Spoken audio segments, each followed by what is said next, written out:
I don't know if I see like a real revolutionary change where you're going to say there's so many office buildings that can be converted, or, obviously office is the dirty word in real estate right now, and is struggling through what it's going through. I'm still trying to figure out relative to this mid-scale extended stay opportunity that seems to be coming out from all of the various brands, right? They see extended stay America being really strong at it. And now, so Marriott, Hilton, Hyatt have all announced these. And I think that is sort of a hybrid workforce housing / hotel opportunity.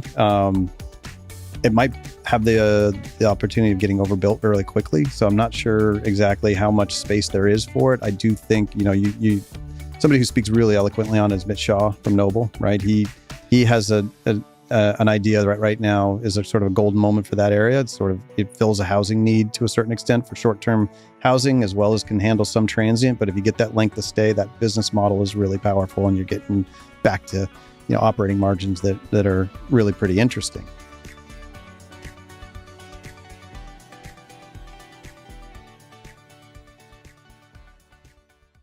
So, Glenn, I want to hear about how you decided to leave Blackstone, and also what you were doing at Blackstone for 20 years, because that is an incredible career. Dog years. That is the dog years. Well, the meaning, like, it felt like in 20 years, it sort of felt like 80, but in a good way, right? You learned so much in that short period of time. It was really unbelievable. So, what made you want to leave Blackstone? It was honestly a very hard decision. Like, we were still buying a lot of hotels, which is where, in the later phase of my time there, I was focusing mostly on in our U.S. asset management platform. But at the end of the day, 20 years is a long time to have been there. I was there where I was the 75th employee in all of Blackstone when I was hired, or something about that, let's say. Wow. So, it was 97 when I started. They hadn't even raised the first real estate fund. We were just finishing the raise of the first real estate fund at that time. They had been investing out of the RTC deals and things in the early 90s out of the main flagship private equity fund. But real estate was fairly new product at that point. And that was where I had been coming in. And so when I joined them there, it was, we were jack of all trades. We were doing a little bit of everything. So I was doing office buildings, I was doing multifamily, I was, industrial, all kinds of stuff, and not much hotel at that time early on. They didn't really like hotels as an asset class. It wasn't until over time that they started investing very heavily in the space once we understood a little bit better. And then I was focused on that almost entirely. Fell in love with the business. I love the fact it's both real estate and operating business and a platform at the same time, and so many intricacies between how that all comes together. So from my standpoint, really, it was a time where I had 3 kids that I didn't see very often. I was on the road constantly, or I was in the office until all hours of the night. And so for me, it was a lifestyle decision that was very fortunate to have been there when we went public. I was able to build a little bit of a balance sheet on my own and said, I'm going to go try this and see what it's like. A lot of consultation with my wife and a lot of smart advice, sort of saying, at some point, it's okay to retire from the Yankees, right? And that type of stuff. But it was a hard decision. It was sort of like that. Like you're at the pinnacle of one of the top real estate shops in the world, right? And decide to say, I'm going to hang up the cleats and try something different. And it was not the easiest decisions, but one not to begrudge my time at Blackstone, but looking back on it now, I'm like, I wouldn't have traded it for the world. It's been amazing. It's one that people definitely struggle with a lot, because there's a lot of safety working for a big institution like that. Sure. And there's a lot of risk going out and starting your own firm and becoming an entrepreneur. What about you and your mindset made you take the leap versus just stay there and be in the security? We were taught at Blackstone to treat it like you were the owner. So we weren't and we started as a small fund. Like we were a $350 million fund when we first started. And so that obviously grew into being the billions that they are today. But we were taught very young at the Blackstone that you were treating this like you owned it. You weren't just doing a job. You were the owner. You needed to look at it like you were the owner. So from the standpoint of feeling like I had the right training, it wasn't so hard coming out of a large institutional background of having to go then figure out how to actually manage one single asset. It was sort of what was instilled in us very early on in the early days. Now, obviously, we got bigger when we were Blackstone. So then they started having more portfolio companies and others that were doing a little bit more of that day to day. And that was another factor for me, was that as we got more successful and as we got bigger, we were higher up the food chain, and we were doing more sort of making larger thematic decisions and larger portfolio investments that you weren't touching the real estate as much anymore. And so I missed that aspect of it.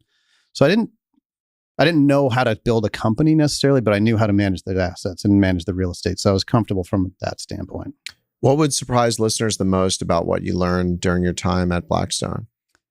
We were a tight family. Like it was, people I think will look at Blackstone today and be like, oh man, it must be sharp elbows. It must be so political, so difficult, like to be then work there and those types of things. But we had a great time. We really enjoyed doing what we were doing. We loved working together. We had just a great sort of culture. And I credit Schwartzman with this. He absolutely hammered home the idea of like culture is paramount. You need to like what you're doing and you need to like who you're working with, right? So if you don't have both of those things, something's going to break, or maybe you need to find a different place to be, because there wasn't a lot of room for that nonsense from that standpoint, right? And so you felt like everybody was in the boat. You're all rowing in the same direction. Yep. You're all sort of like building this team, and we were seeing a lot of success, right? We went from $370 million in the first fund to first time, and then we got into billions of dollars, and now they're just, I can't even keep track of where they are now. They've been so successful, but they brought in they had an institutional bias towards how they want to look at things, but a real sort of culture-led team environment that I think is what created a lot of the success, because everybody was really all in, right? One of the things I think is so cool about Blackstone, unlike some of their peers, is they've actually created multiple billionaires outside of the original two founders. Yep. And that's very rare in terms of, but it speaks to the culture and these little things. I'm curious to know if, as you were building your company, what like little insights you took, whether it was culture related or incentive based or just process related, sure, and rolled into your company. Yeah, I think there's no doubt that the part of having that ownership mentality was also actually being an owner. Like even if it was like we would be counting in tenths of basis points, right? When the funds got bigger.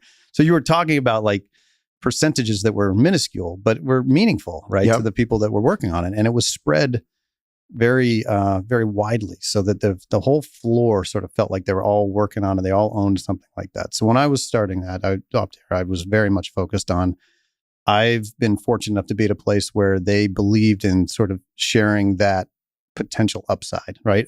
Having an ownership in a company or an ownership of that particular deal, so that you're creating that alignment of incentives, right? It's all about having everybody doing what's right for the asset, for the investors, for all of those things, because you're doing it what's right for you, right? And so when you have that alignment, it all sort of naturally works out really well.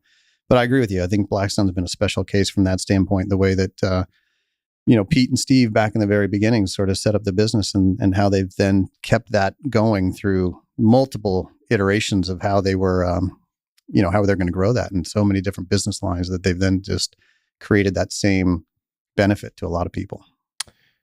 I want to go back to how you create incentives at Opterra, but first, you mentioned that you fell in love with hospitality because it combines both an operating business and a real estate business. Yep. And that's what I say, and that's what all my other hotel friends say. And you're one of those people. Right. But everyone not in hotels say that's the reason why they hate hotels. Exactly. So how do I think about this? I don't know. It's sometimes I would think, what I was mentioned to you even earlier, like there's parts of the hospitality business where the headache factor is really, really high. And so you're sometimes saying like, do I really enjoy this operating business? Wouldn't it be a hell of a lot easier if I just owned a bunch of industrial sheds and just had to worry about leasing them every 3 years or something like that? But I think that if you're that person, if you're into that, and if you do it well, then it doesn't become that scary factor anymore, right? It really is about how do you incentivize people, not only monetarily, but also with relative to giving them the space and ability to grow, to challenge them into what they may not be doing already, where they can sort of see a new path of something that they hadn't thought of that they were capable of before, but you're sort of pushing them out of that comfort zone and into that area.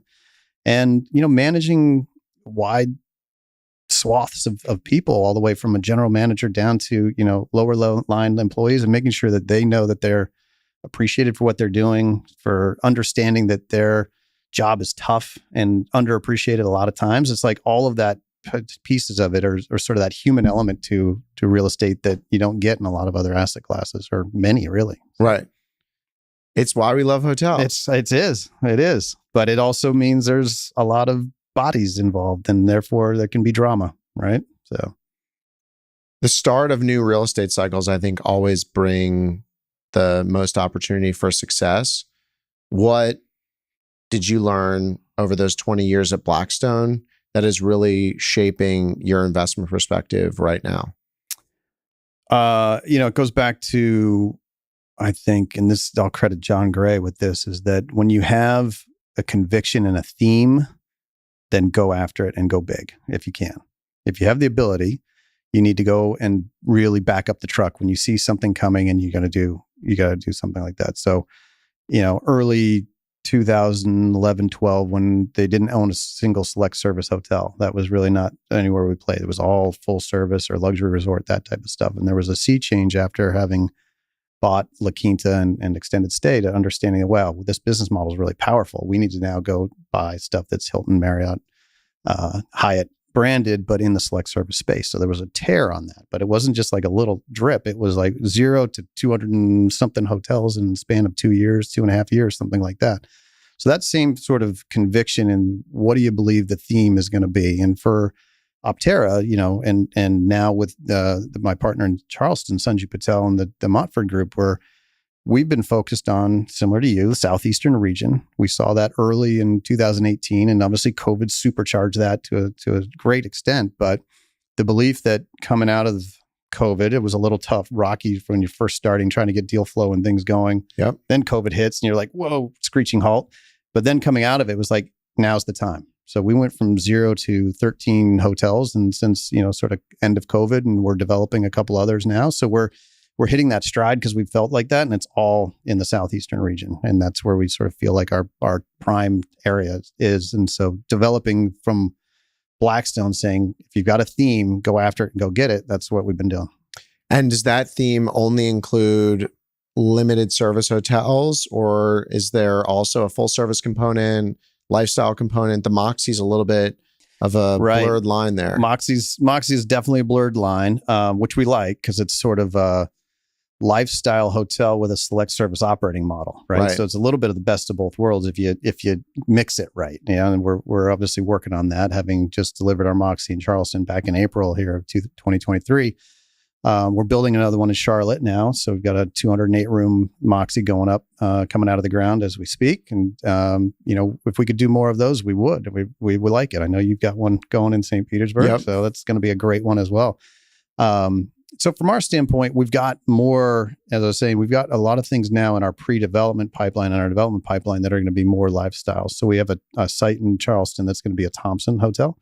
And we're hoping to get that financed and kicked off, end of the year, maybe beginning part of next year. And then we're under contract on a building in historic district in Savannah that we're going to do a conversion from office building to, we just got a committee approval, so I'm allowed to say it now. So it's going to be a Ritz-Carlton and residences in historic Savannah. So we're negotiating the HMA and getting through all of that, but we got approval from the committee on that one. So it'll be a 100-room historic office conversion into hotel rooms, and then 20 residences inside of that project as well. Amazing. All right. Well, let's just hang right there for a second, because we looked at a deal too in Savannah earlier this year.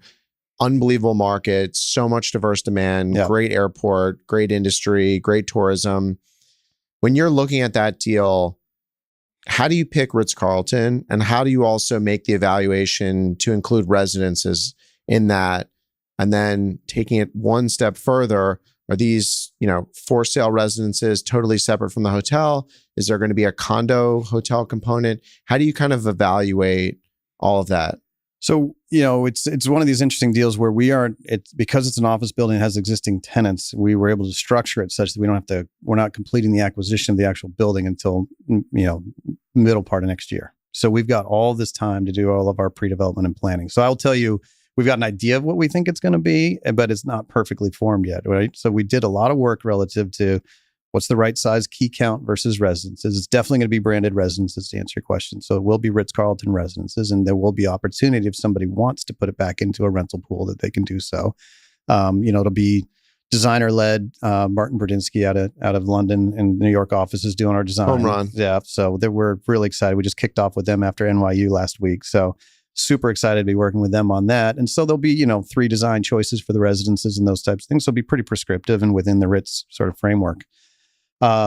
Relative to Ritz, I don't know that that's an easy question to answer. It sort of felt right for that market, just in terms of what we felt the brand name cachet would have with the travelers and where they're coming from and sort of what isn't there.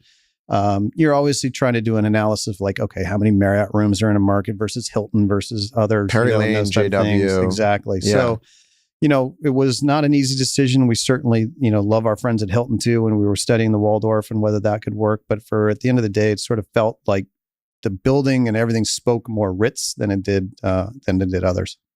And I didn't hear you say, I'm going to start my own brand. So how much did the independent factor weigh into your analysis on the residential sales and just opening a luxury 5-star hotel in Savannah? So part of the residences is, it's interesting, as you probably are well aware, you can, there's a certain element of being able to use a portion of that if your sales are successful early on to still fill some equity gap too. So there's relative to our investor that was interested in doing this deal, that was appealing to them too, to say, hey, you know what, we can sell down in a sense, almost syndicate a little of their equity out of that by having these pre-sales and using some of that deposit towards the construction and things. We also feel that, historic district Savannah doesn't have a lot of product. So we think we've got something that's pretty unique relative to not having a lot of other competition that's going to be of that scale and quality. So, the other challenge to that is then you don't have comps that are necessarily going to match up with exactly what you think on a per square foot basis you should be achieving and can achieve. And so it's that natural push and pull. You're like, well, it doesn't exist. So therefore, that's why it's going to be that. I'm like, well, yeah, but these other buildings are trading at this. So, there's all those things you have to work through and get very comfortable with. And so we're very fortunate to have one of our capital partners that we've worked with on a couple of our developments that has already stepped up and committed on that one. So we know the equity stack's actually already done. It'll just be sort of, okay, what does the debt market look like when we think we're ready to launch and close on the building itself? So then that brings me to another question. You don't have a fund, right? So all of your deals are deal by deal syndication. Is that by design or was the fund too hard? Talk about that. Yeah. So I came out of a fund world, right? And it was very powerful because when you have that capital locked up and ready to go, you can often dictate terms when you're on the buy side. It's more fun. It is certainly more fun, except when you're fundraising. Yeah. Now, somebody could turn around and say, well, that means, Glenn, you're always fundraising. If you don't have a fund, you're always fundraising. And it's true to a certain extent. I think that if people know who you are and what you stand for and what your type of deals you're going to be representing, you pretty much know then as well what they're going to be interested in investing with you. And so, Sunju and I have done a lot of work in cultivating some very strong high net worth families that have been great backers of our business. And that's been very fortunate. And at the same time, we've got some LP capitals that are institutional. And so your traditional sort of 90% capital partner coming in and 10% GP. So each deal sort of lines up pretty early on. Whether it's going to work with one particular group or not. And so then pretty quickly that you go to that group, can give them just a 2-page overview and be like, hey guys, we got a lot more work to do on this, but tell us now if you hate it, because then we'll just sort of let it go. And so it sort of allows us to be nimble and allows us not to have that sort of requirement to put capital out and put it to work, and maybe in times that we didn't want to, right? Like we were mentioning earlier, this particular year, we're coming up in middle of June, we have not done a single acquisition of an existing asset yet, right? Bank market dislocation, all the different things that are going on, not a lot of great product for sale. If I was sitting on a fund that was in its 3rd+ year of investing window and knowing that 4th year was coming and I might need to go get an extension, I might feel more pressure to go do something. And I'm not saying anybody that has a fund out there that's what they do, but I'm sure it enters the lexicon a little bit. Like, I got to put this money to work. The beauty for us is we don't have to put money to work. If we see something we like, we can go get it. If we don't see anything we like, we keep our investors in touch, let them know, hey, we're looking at stuff. We just don't really like it yet. We'll be back to you soon. And you can also get better promotes deal by deal as well. Too. Yes. Right? So having those siloed is very powerful. Sure. So you built the Moxie. You're under construction now with the Thompson Hotel. Right. Ritz-Carlton, from a project standpoint, is a completely different ballgame in terms of cost. Right. And you're also doing an office conversion, which is really interesting. Sure. And what everyone's talking about. So I'd like you to unpack how you kind of thought about the development budget for this, and also what you've learned converting an office into a luxury hotel.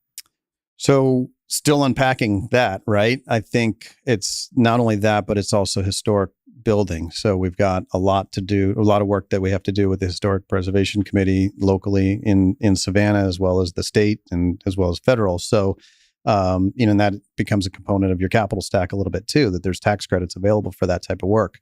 I think the good news for us is because of where we're trying to take the existing building and we're making it into the Ritz, it basically means we are gutting the thing other than the exterior facade and the structural elements. So we are starting from scratch, other than the fact the building's already standing and the facade on the outside is going to get repointed and touched up and done appropriately, but it's not going to be ground up, right? So we know we've got that structure piece. So the hard part about then is lining your design of your guest rooms up with the existing windows and sort of how does the natural light sort of play relative to what you would have if you could just do whatever you wanted, right? So that has been something we invested a lot of time and have a great architect that's working with us that we've worked with a lot. And so she's done an amazing job of sort of really, it's a Tetris piece, right? You're just sort of putting all these puzzle pieces together. Yep. And then you have Ritz coming in and saying, well, your spa has to be X number of square feet. And you're like, oh, all right, start over, right? And so you're rejiggering everything around to a different spot and you just don't know where it's all going to fit. And then magically, at the end of the day, these architects are just unbelievable and they can get it done. So a lot of that work's already been done. The pricing is done from a, I would say from what we've got, 50, 60% standpoint, but there's still going to be a lot more work that we have to do between now and then. But having the type of capital we have in this particular investment is helpful in that it's patient. It's okay that our numbers are within a range. I don't have to have a pinpoint number to them yet. When I get to financing time, right, by that point, I'm going to have it pinpointed. But between now and then, this particular investor group has been great because they're like, all right, that sounds about right. You're going to have to still do some more discovery, some more diligence. You'll figure it out. We trust you guys. Go get it done. All right. I'm super excited for you on this deal. I could ask a million questions on it. I'll only ask one more. And that is, when you're thinking about the capital partner and you said that they're patient, what type of structure do you create to align your incentives, which might not be as patient as that capital, to ensure that you can still make money on the project by delivering a successful hotel, with maybe not having to exit it to someone, or maybe that is the strategy and you will exit to someone that can buy an asset like that? Sure. It's a delicate dance, right? Because you're sort of talking about how you're going to break up at some point in the future when you're still just getting together. Yeah. Right. So it never is an easy conversation. And generally you leave it to the fact that you think you've got, mindset of their understanding your business model. And so they know that the sale at some point is going to be the important part to our team, making a monetary success on that. Now, at the same time, you can achieve some of that through, refinancings if there is a longer hold period and those types of things. But at some point, you need to have some sort of a put back if you need to. So generally, we have in our documents some sort of a buy-sell trigger that allows for the potential monetization if it felt like we needed to be able to trigger something. So generally, those, the capital partners are going to have the majority decision rights on when to sell and not sell and those types of things in the traditional with sort of the sponsor operating model. But you build in certain milestones that if you've achieved certain things that you could then try to either negotiate a crystallization or an actual, event where that crystallization would happen. Either they're buying you out or you agree to go sell it on the open market. So yeah, not that we love having to sell anything. We'd love to never have to, but the monetization is important. So maybe a crystallization works then. Yep. Then you don't have to exit an asset like that, which you may never come around again. Yep. When you were building your business to transition now, what did you think about in terms of what you wanted to do versus what you didn't want to do? And how did that inform how you set up the business? So, I mean, structure-wise, obviously fund versus no fund, that was very clear from the beginning. I think geographic concentration, again, was sort of an important part of moving to Florida back down from the New York, New Jersey area was to say, hey, I can do this business from anywhere. I might as well do it from the area that I'm telling everybody else. There's an economic wave of migration moving down here, the taxes, all the other reasons for all that happening. I might as well be an example of that myself. And thankfully, my wife decided she was okay with that too, even being a Jersey girl. And so, from that standpoint, those were some of the bigger pieces. And then, the easiest term is to use sort of like the no assholes policy. Like, I don't have to be doing this. I'm lucky enough that I don't because of where I came out of Blackstone and how fortunate we were there. So I'm not going to do anything that I don't want to do. And so that's really permeated through the business and in finding a partner, in Charleston with the Montfort, it was sort of the same thing. He had made plenty of money on his own. It was sort of transitioning to the next phase of what he wanted to do on his own. And it was very much one of these things where you do it because you want to be doing it, because you love doing it, because it's what keeps your mind active and you're interested and you're actually pretty good at it, you think, right? Not to be overly boisterous on it, but it's something that you want. So then you're building the culture of the organization that way too, right?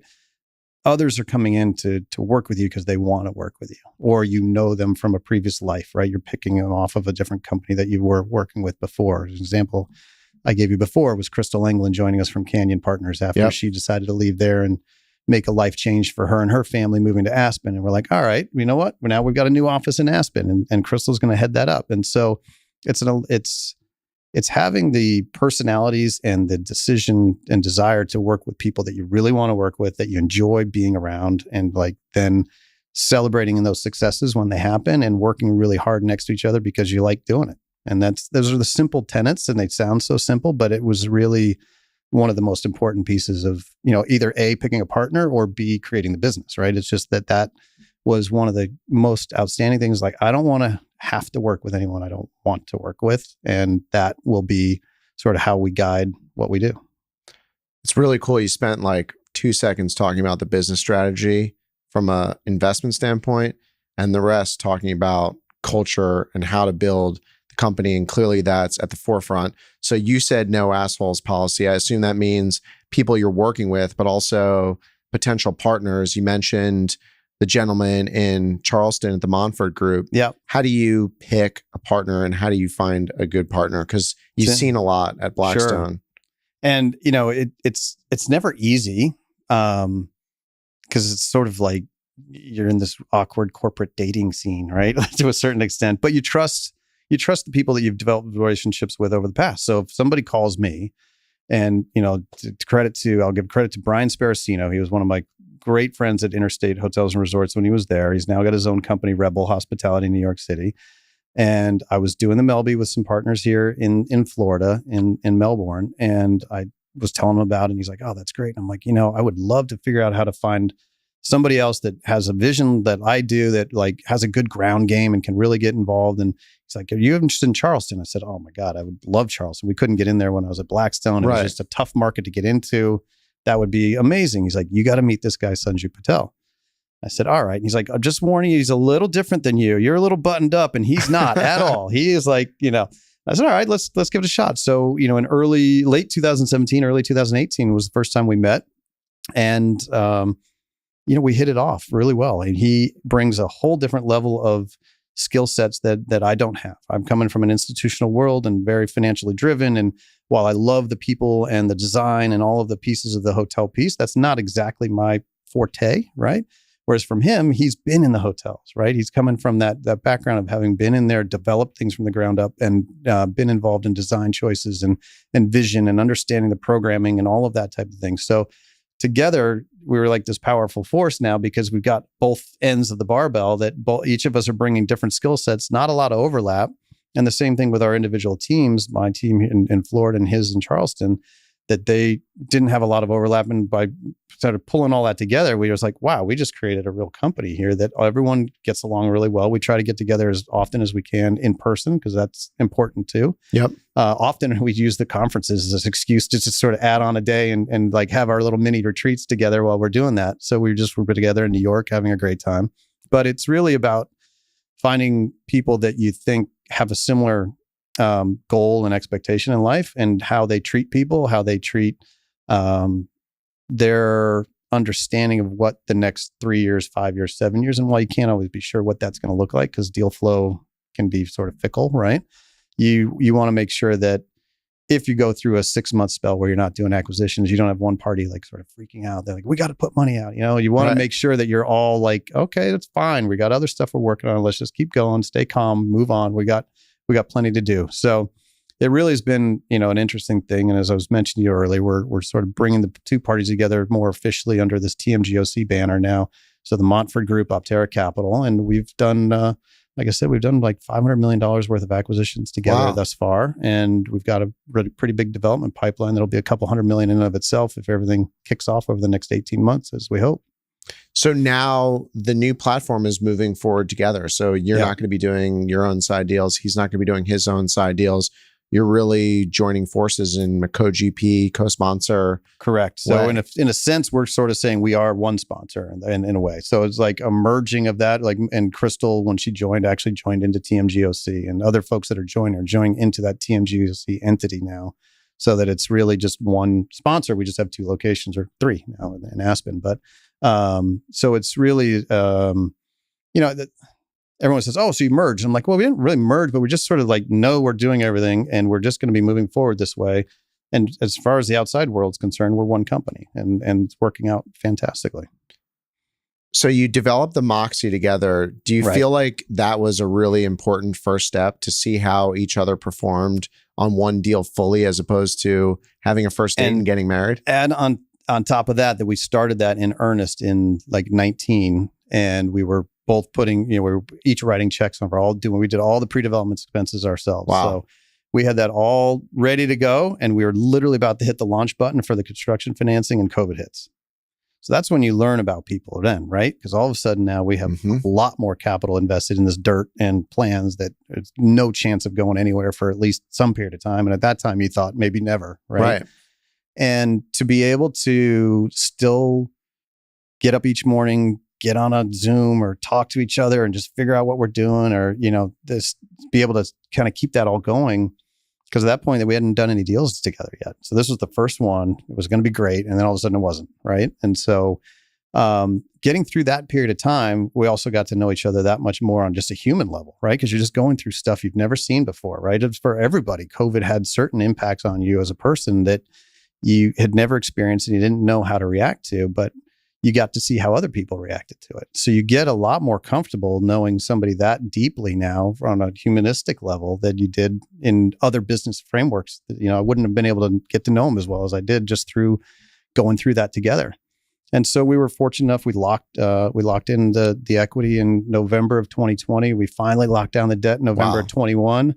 And after a hell of a lot of hard work, and then we just delivered in April 23. So you developed a hotel at the bottom of the real estate cycle. Literally was like the hardest period. We couldn't get people to answer our calls to talk about debt financing of ground up construction in Charleston coming out of COVID. It was a nightmare. And thankfully Canyon, came through, and Crystal was our banker on that one, or on the other side of it. And then that's how we got to know her so well, because she was battling right there with us through this whole thing, saying, I believe in this project. This looks like a great one. I believe in you guys.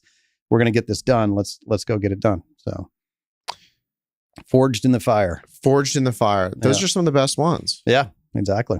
So during that period, you had to hold the dirt, put money in. You have a very robust development pipeline now. How do you think about tying up deals, investing capital, doing the pre-development costs? Yeah.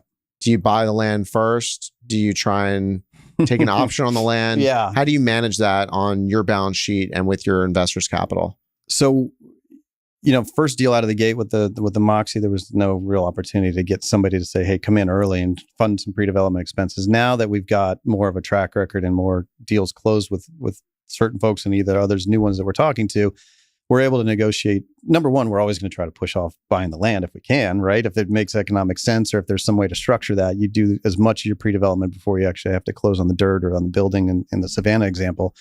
But we've gotten if you want, the street cred that we didn't have before, and are able to bring investors in on that early pre-development process. And sort of that sharing of the expenses and some of the other things up front is really helpful to the GP side of the business, because otherwise it gets to be a really big capital drain, right? It is. You know that. I'm sure you know that just as well as I do. Yeah. So it's a delicate dance each time. And each time you're looking at a new project, you're starting to look at it saying, well, is this something that somebody would find enticing enough to come in early, or are we going to have to carry this 100%? And what does our cash flow modeling sort of look like around the rest of the business? And is that something we can feasibly feel like we're, able to cover on our own? And so you're putting your sort of accounting hat on, and your business hat on, and your investor relations hat on, and you're trying to figure out all the different pieces of where this might come from. So what do you think makes a good real estate investor, having seen and worked with some of the best? And then also, what makes a good asset manager? Because investing is just half the game. Right. You actually have to make money with it and then eventually sell it. No, it's true. I always look back to like some of the early mentors I had at Blackstone in terms of how they looked at just fundamental real estate. And it was really a matter of like understanding what you thought your business plan was, and then what are your stress cases, and how do you manage like through that? So, or if you're down X% in hotel land, if you're going to be down 10% RevPAR or this or 15, like when do you stop covering debt? When do you start really hitting, a hard time that you're saying, okay, I'm going to have to either get a capital call or stop servicing debt, or those types of things. So from the investor side, I think you got to be an optimist to be an investor by nature, but you have to be realistic in the sense of what you're planning for on the downside, potential downsides, or some multiple scenarios of potential downsides. Like, okay, would this still be an acceptable outcome if certain things out of our control happened, or RevPAR decline in the market more than we thought, or didn't increase the way that we thought, right? So I think the aspect of sort of understanding what your downside scenarios are, and still then saying, okay, I'm comfortable enough to go forward.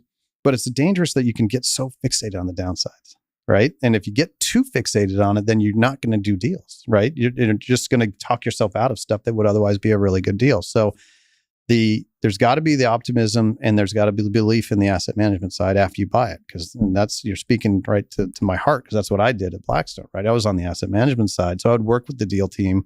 As soon as we were identified a deal, I'd be in there working with them, helping to create the business plan, and then it would be my problem afterwards, right? And that was something Blackstone did really well, is they had deal guys, and then it was a handoff, so that those guys were free to keep going, doing the next thing. Do you like that model? I think nobody should ever be absolved of what their investments are. And I think if you don't have a feedback loop from asset management back into investments, you're in trouble, right? Because then these guys are just going to be like dumping it on you. Yeah, exactly. Like, all right, hey, I'm the hunter gatherer. This is my job. I don't care what happens afterwards. You go, deal with it. But so I think the Blackstone model was good in that way, because nobody really got off the hook. They were still sitting through the quarterly meetings, like to talk about asset performance. So they would still, having me come back and sort of still own a little bit of it. And to a certain extent would then challenge the asset managers, right? Saying, well, I thought we were going to do this. What happened? What changed on the ground that made you guys pivot to go into this particular strategy? So it was a constant sort of feedback loop, which was good. And I think that same thing is really important, that the asset managers are super important, because they're telling you what's happening now, yesterday, today, what they're seeing 90 days out, 120 days out, all of those types of things. And so without that, you can't be a good investor if you're not having that feedback coming back from what's really happening. Because you can make a model say anything you want.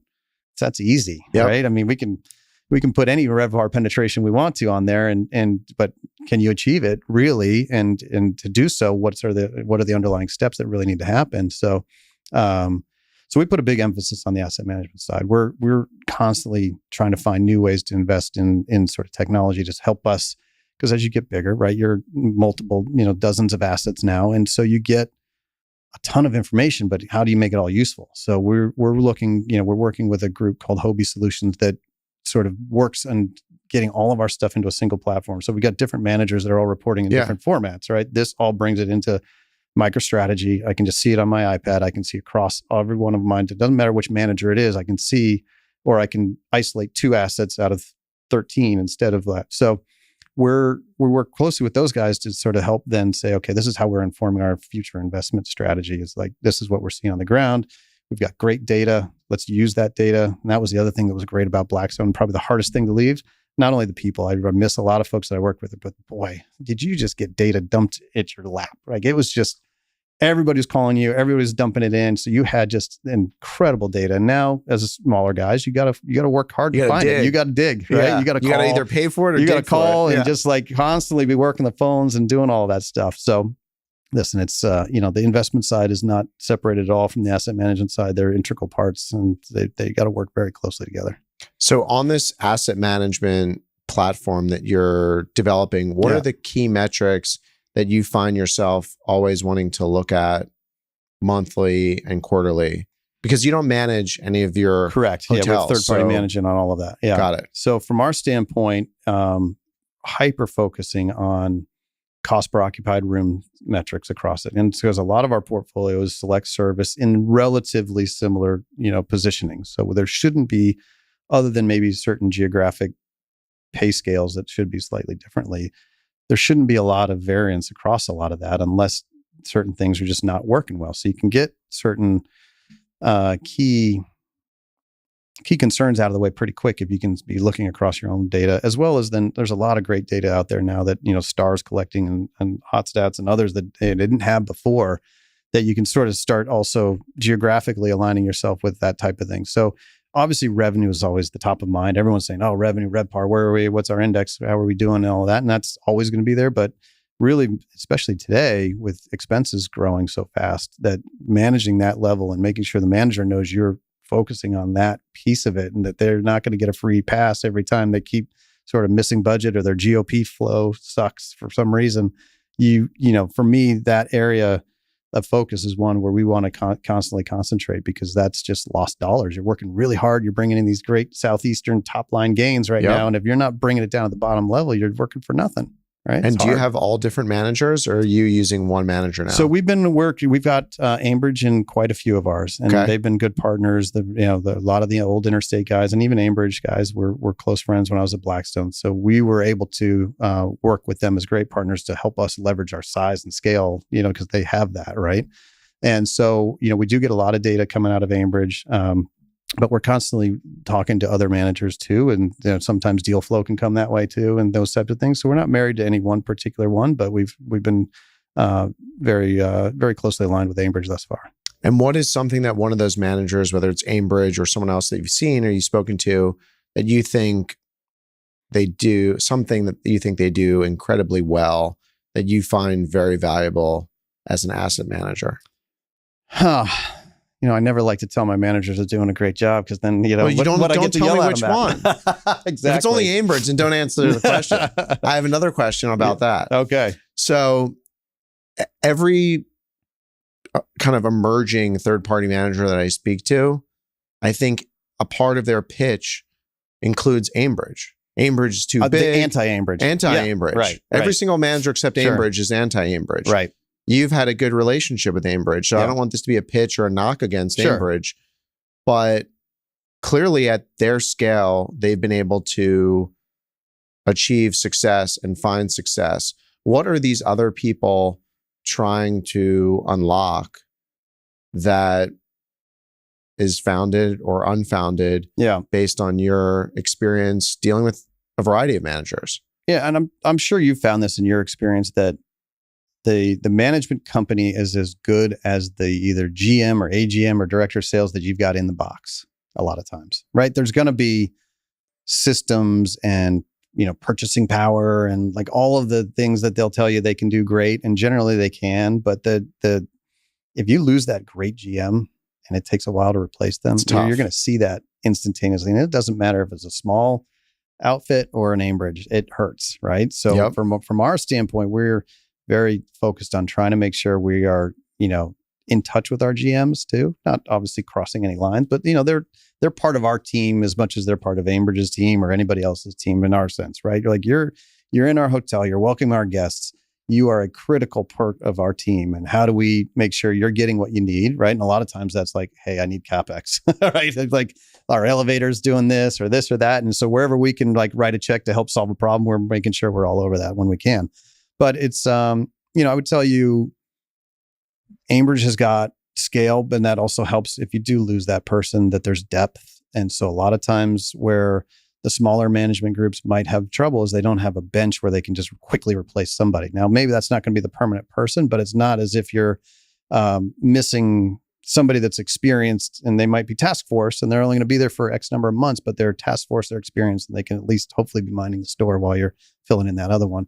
Sometimes with the smaller groups, if you lose that person, they don't have somebody else they can go to. They're just asking the AGM to step up, or the regional has to come in and sort of babysit for a while. And they're also distracted by a lot of other things. So it doesn't really work out as well. So I don't know. There's no perfect model, right? And we don't do we haven't done any management in-house. It's not something that's really part of our core business plan.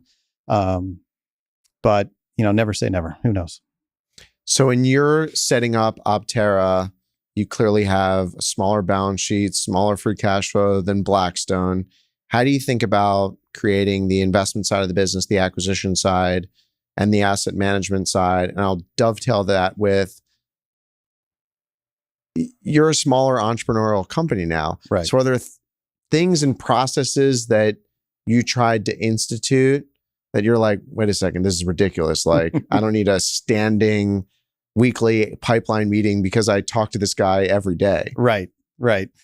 We do maybe a little bit more of that than you would think, because we have the various offices. And so in order to keep everybody sort of on track, and you do have teams that are working, like somebody in the Boca office is working with the Charleston office on something very specific, but you want to make sure that they're crossing over and sort of reporting back that, yeah, that got done, or no, we hit a roadblock on X, Y, or Z. So, we still do a Monday weekly call, right? And that was what I was doing right before I even came in to see you, is that I think the discipline of having that was something that was beaten to our heads in Blackstone. Like the Monday morning, they even made like the video is YouTube great on video about YouTube. it. Yeah, it's great. And it was true to form. That was exactly what it was. But it was something that I felt like created the right discipline, had people prepared on that Monday to come in and talk about what they accomplished last week, what they're going to get done this week, set the priorities, understand where things stand, bring up any problems that might be going on in the portfolio, those types of things. So from that standpoint, even though we're relatively small, that's still a really important aspect of our business, is to have those weekly meetings, not to over meeting ourselves to death. If there's something that's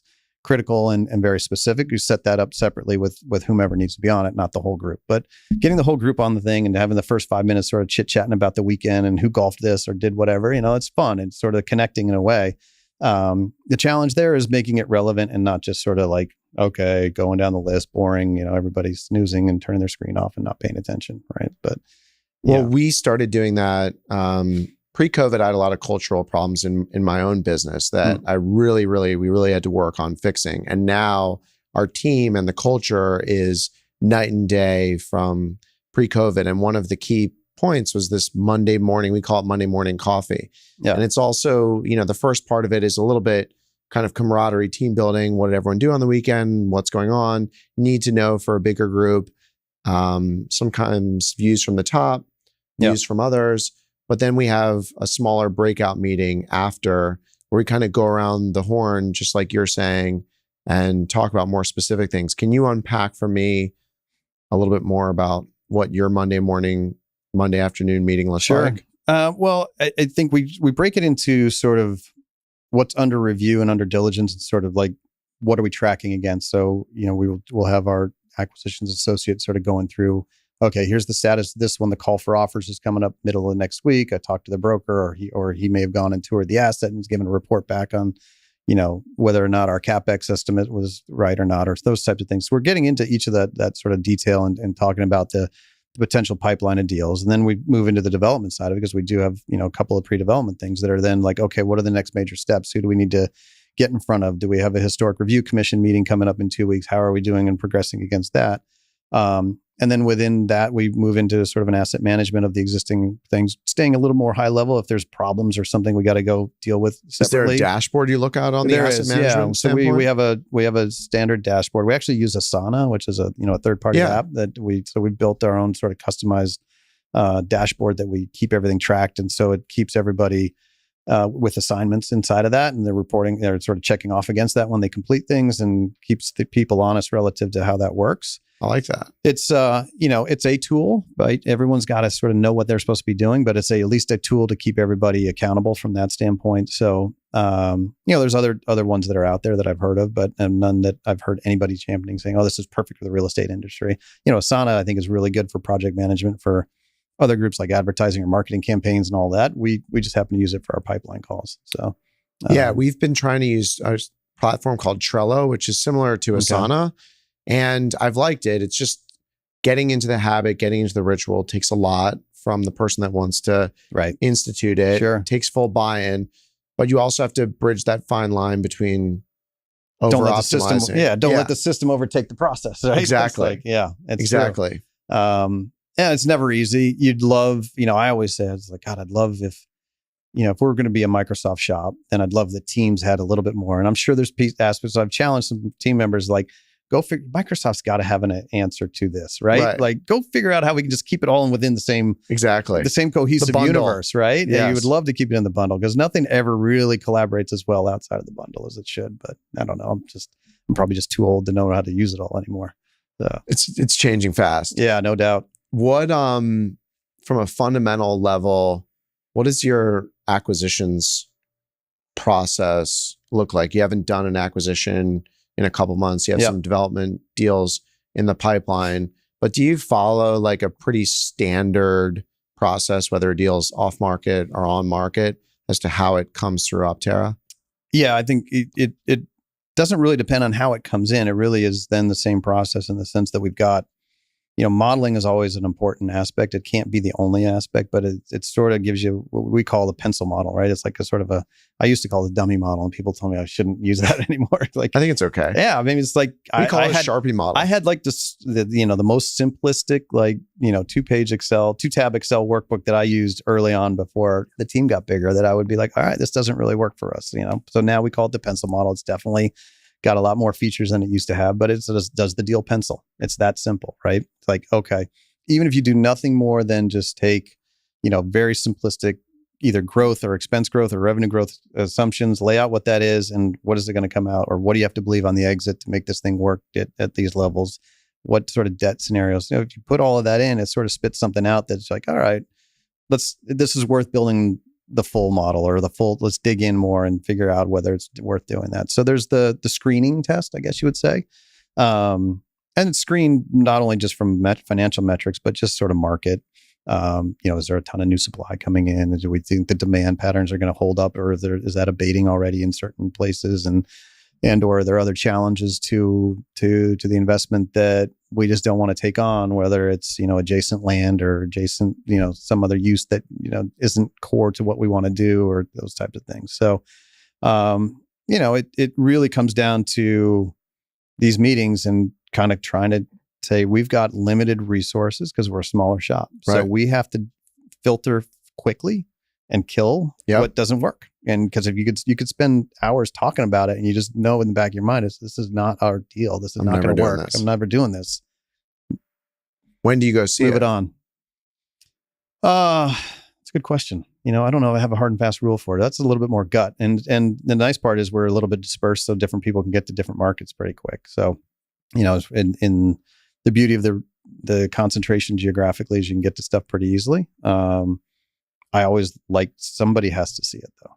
By the time we're going to talk to an investor, somebody's going to have boots on the ground first. I couldn't stand being on a call and saying, well, who went and looked at it? Did you like it? And like, well, it looked great from the OM. I mean, that would be horrifying, right? I mean, I would be so mad if I was on the other side of that, saying, this is the standard of your diligence, that you're calling me to talk, pitch this deal, and you haven't even had anybody, go crazy. kick the tire. Right. So, someone just told me recently, you can actually do Google Street View and scroll back the years, so you can see what's changed in a neighborhood over a couple of years from the same location, which is pretty interesting. We play around with that a little bit. Which is great, just to help you get to that fill or kill type of thing right away. But you still better go see it, right? You got to go take a picture like you were there. Right? And what about on the CapEx side? Because it used to, we were talking about this at lunch, where us hotel people used to have a gut, like a bathroom was 7,500 Right. or 10,000, whatever Yep. it is.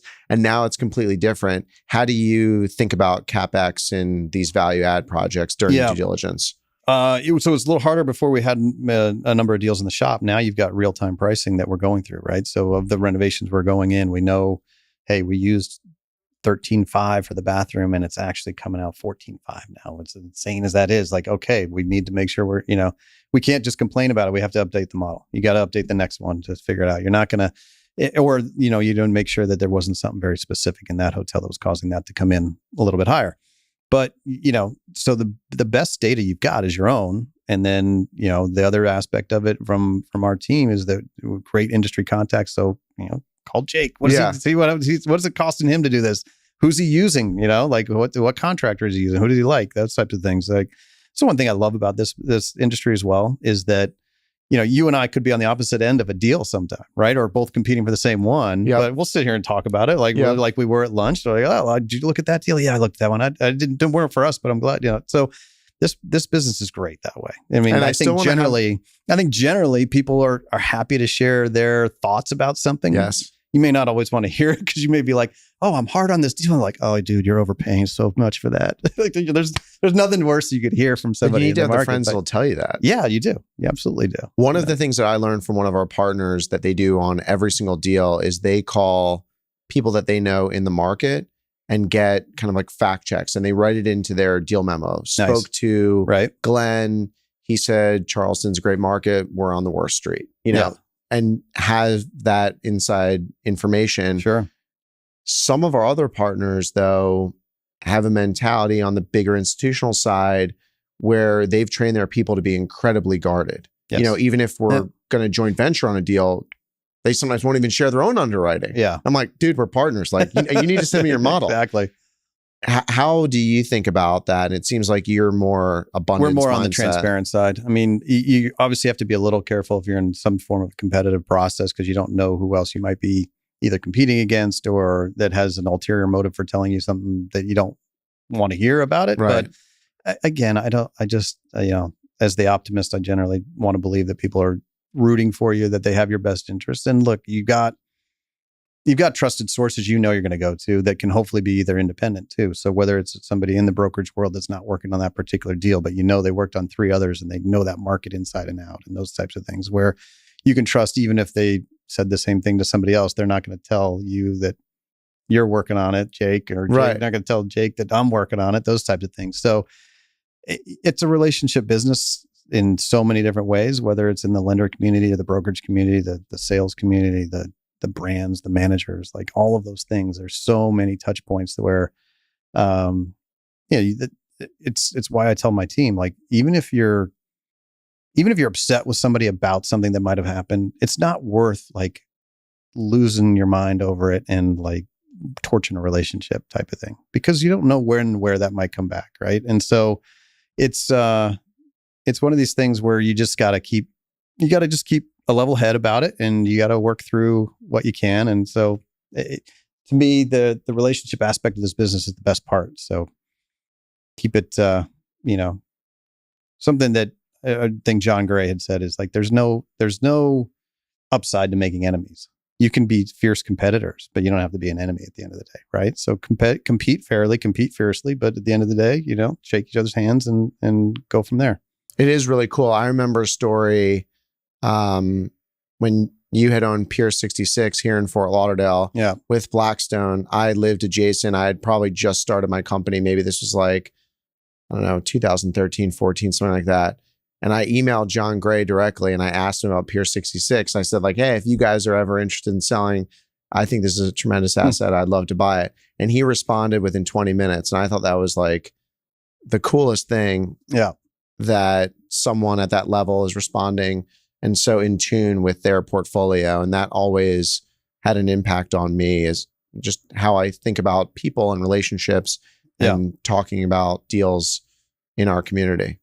It's his capacity for knowing everything about business, even when it was just real estate. Now that he's, COO over all of the businesses, I talked to some folks that are in another line of business. They're like, how does John Gray remember all this stuff? And I was like, well, he when it was only real estate, he knew every intricate detail about every deal. And now I can't imagine how much he knows about all the various lines. So yeah, he's a tremendous, tremendous mind in the business, and just a tremendous personality. He is what he is. He wears, there's no real agenda there. He loves what he does, and he's really smart, and he knows what he wants. And so he generally gets all of it. Right?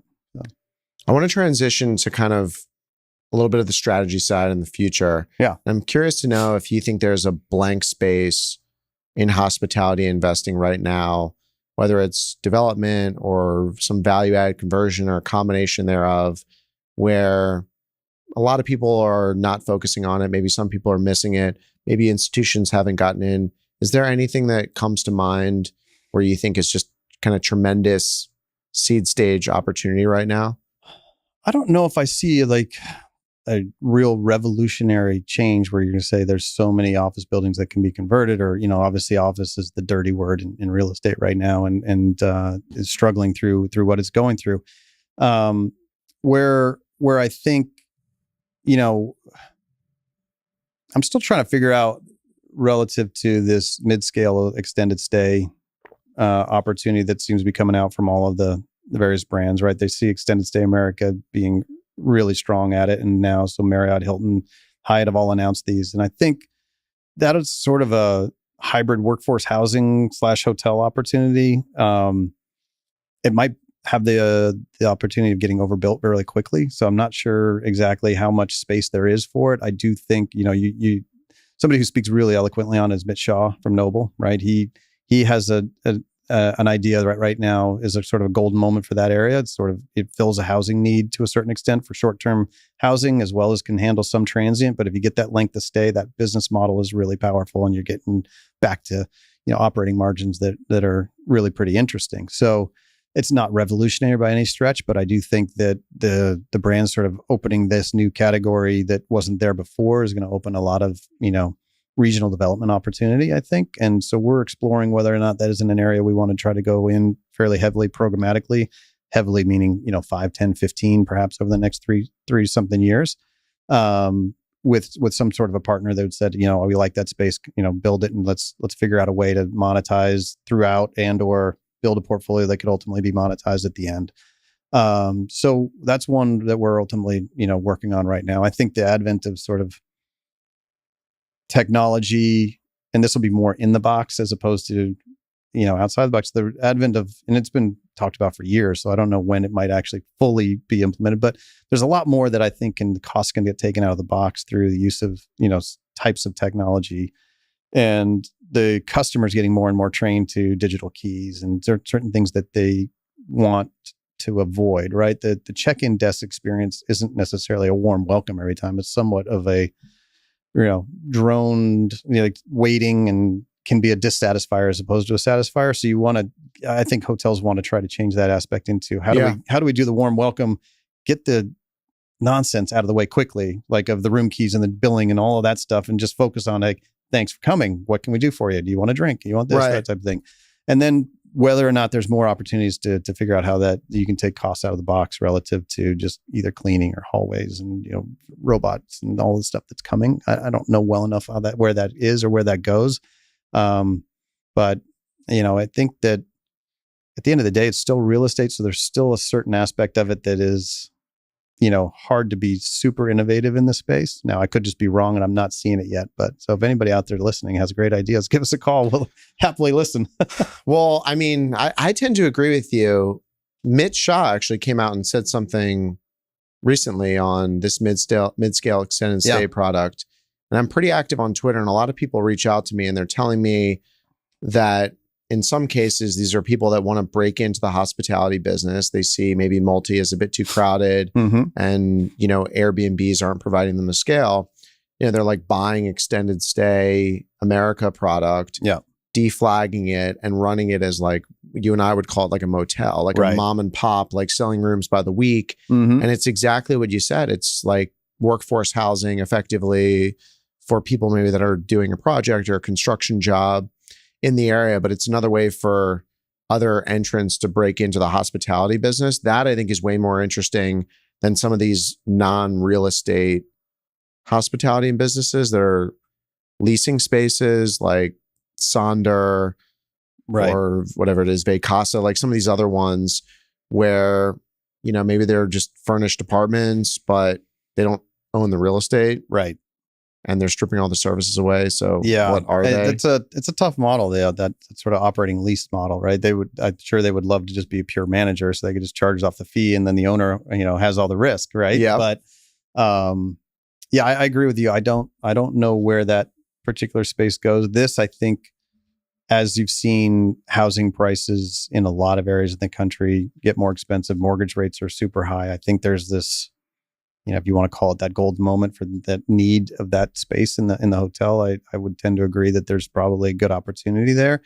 It just ultimately, like I said, the thing that always worries me at the end of the day as a real estate investor is like how much supply gets added, how quickly, and is there really that much differentiation between a Hyatt Studios and whatever Hilton's going to call theirs and whatever Marriott's going to call theirs, right? And so how would you mitigate that in your strategy? Because I think that is the problem. Early adoption and early exit, right? I think is the only way you could probably do it. And you adapt as you're going along. If you're seeing like, oh, it's not getting added as fast as I thought, then we can keep doing it. And if it is, then you're like, okay, we just hit our 9th and we're going to, that's it. That's good enough, or whatever number ends up being enough at that particular time. But do you think it's more interesting in an urban environment where costs are higher, supply is more limited, or is the idea to go and build it cheap? And yeah, I think for these particular ones, I think the idea is to find land that is, maybe tertiary. Yeah, you're not looking for something off the interstate interchange. You're looking for stuff that's already built into sort of communities that are,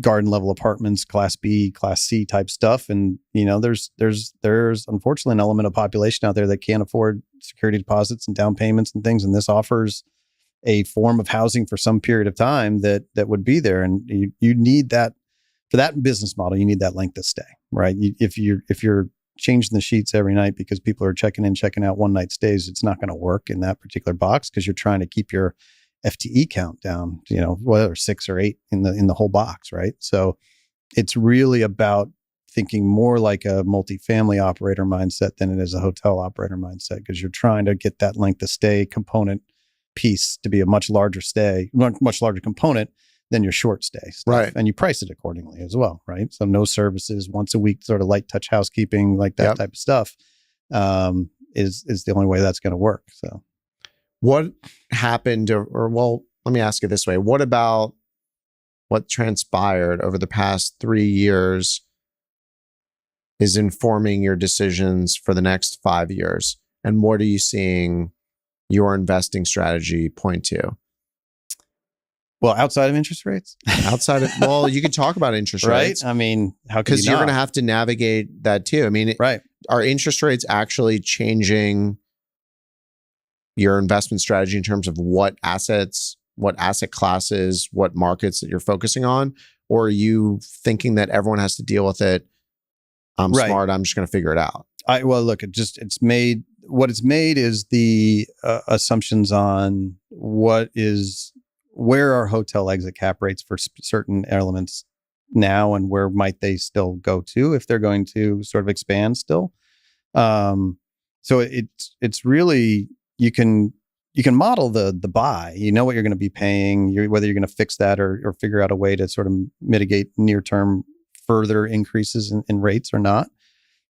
It's really calls into question a little bit more of the exit, saying, okay, if I'm holding this for 5 years, what are hotel exit cap rates going to be at that point? Where do we think interest rates are going to be at that point? And so it does impact a little bit, not so much in the strategy of what we want to buy, but it's sort of how we're underwriting and what does the reversion value mean towards your return? Because it's harder to get your current cash flow now because, debt's more expensive, right? So you're using more of your available cash flow to service debt than you used to be able to. So therefore your yield on, your cash on cash return component is generally a little bit lower than where you were enjoying it, for the deals we did 2 years ago.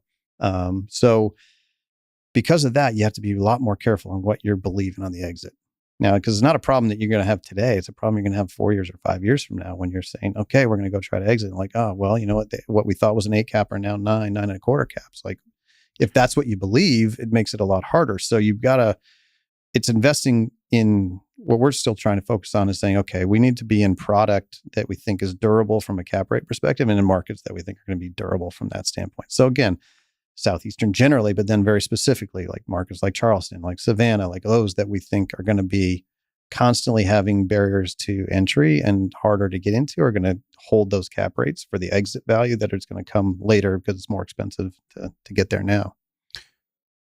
Cap rates don't seem to be a very good barometer for interest rates, because interest rates have moved 500 basis points, but cap rates haven't widened 500 basis points, or maybe that's why deals aren't getting done. But it seems like cap rates more so are pointing to what you're suggesting, which is a concept of risk, whereas apartments, the cap rate reflects the risk, and maybe that's 4 or 5%. Yeah. Hotels maybe are somewhere between 7, 8, 9%. And that's what a cap rate is, as opposed to something tied to interest rates. Yeah, I totally agree with you. And I think that where my concern only comes in is this thing that it's sort of a lagging indicator too. So maybe we haven't seen it yet, but maybe is it still coming, right? As more people have been able to hold on, saying, okay, I had floating rate debt and now it sucks as my distributable cash flow is cut in half, but I'm still servicing the debt. I'm still able to return a little bit to investors, but my refinancing date is now 2 years out, or 1 year out, or whatever that might be.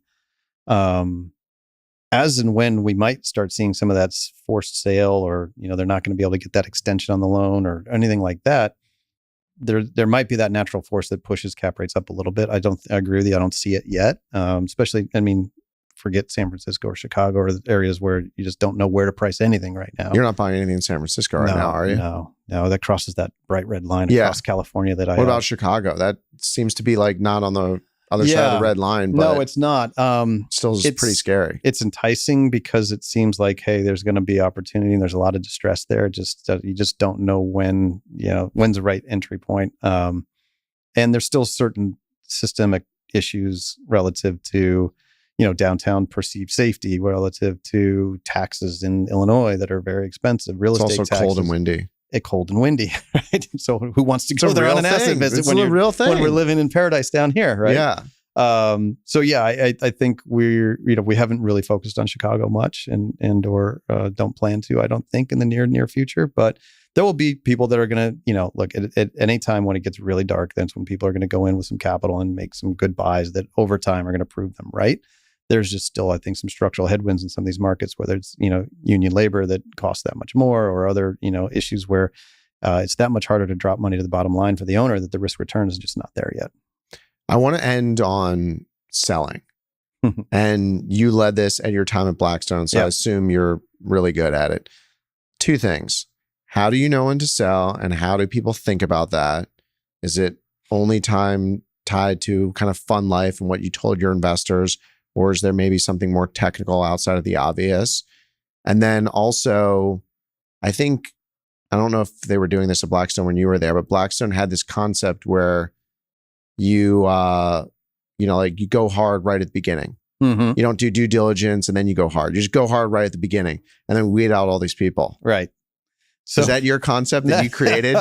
Listen, I've been buying a few assets from Blackstone, others that are like that, and I hate being on the receiving end of like here's the PSA, mark it up and tell us how much you're willing to go hard today, right? So that is not a fun experience on the buy side, and I think that that will not be in necessarily one of our playbooks from that standpoint. I think that it does weed out some of the non-serious players, so that's helpful. But I think at the same time, it might move certain players to not want to engage just because they're not comfortable with that format. Or so I don't know that you're getting the best market out of that from that standpoint. So I think the very famous mantra from Blackstone was always buy it, fix it, sell it. Don't get emotionally attached. Move on.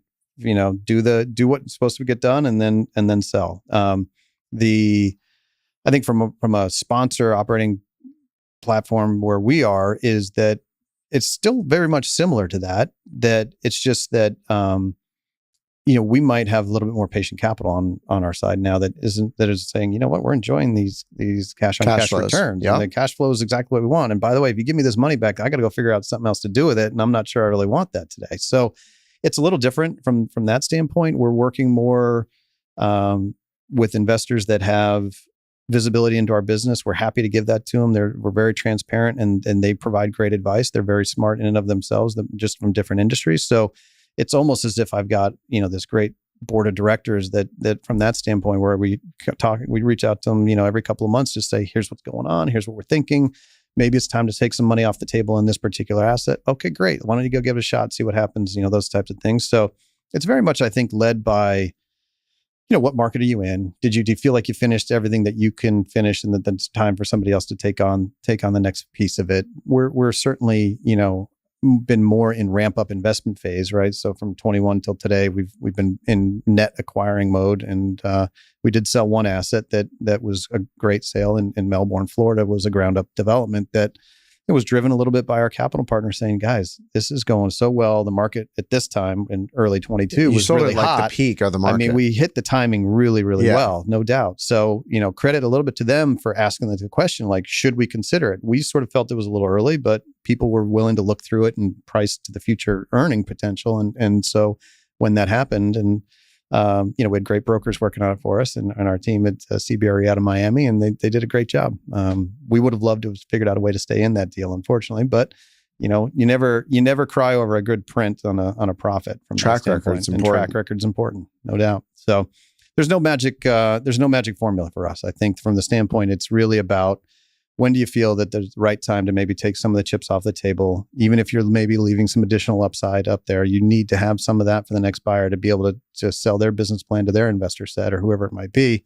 And so, don't get too greedy. When it's time to take some profit, go ahead and do that, book it, and move on to the next one.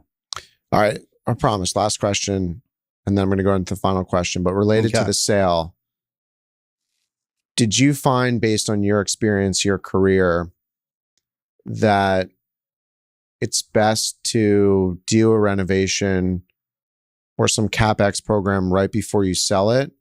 Or do you think there's some value, maybe if you've held it for a longer period, to maybe leave that renovation for someone else and not actually spend the dollars, and in another way to distribute them? Right. I think it's definitely more towards that latter. I think there's always going to be an early upfront capital phase that you're, as the buyer, saying, if I go do bathrooms, corridors, soft goods, this, that, and the other thing, I'm going to get the $10 in rate, and I'm going to prove that model. And by year 3.5, I'll be stabilized. And then, maybe we didn't touch the meeting space like that. Right. And if we had, maybe there was additional more to do there. But I do think that, again, sort of leaving a little bit of meat on the bone, or now, there's times where we got stuck in an asset a lot longer than we thought we were going to be when I was at Blackstone, right? Sometimes we sold great and everything worked out well. Other times, market conditions didn't allow for that sale, so you had to go do it. And if you didn't, then you were starting to see degradation of your actual underlying performance, which was, not good. So I think from the standpoint of if there's the choice of, if you're going to just renovate and then immediately sell, I don't think you get the ROI on those capital dollars the same way as you do letting somebody else just sort of buy it and not spending that capital. And if you can get it sold and not have to spend it, I think your ROI is infinitely better than going in and spending it and then hoping that they're going to pay you for that potential upside and premium that you haven't achieved yet. I think they're going to discount that personally. I know I would. Interesting. I ask all the guests in the podcast the same traditional closing question, and that is, what is your favorite hotel, not in your own portfolio, throughout the world? Wow, throughout the whole world, that's such a big place. I would say in the U.S., one of the special places on earth, and they've just spent a lot more money, but it was owned by Blackstone. So it was the Del Coronado, and just really amazing, special place to be.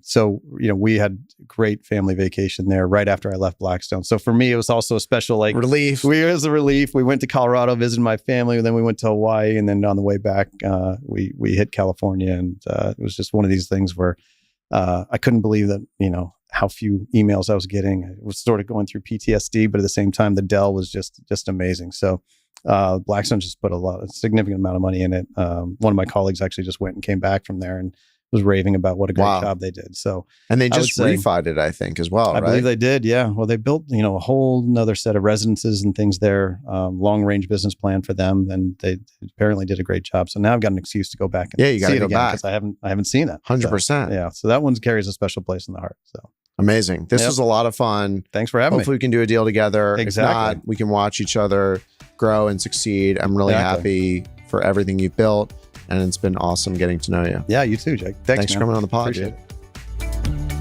Hey everyone, it's Jake here. Thanks again for joining me on this conversation.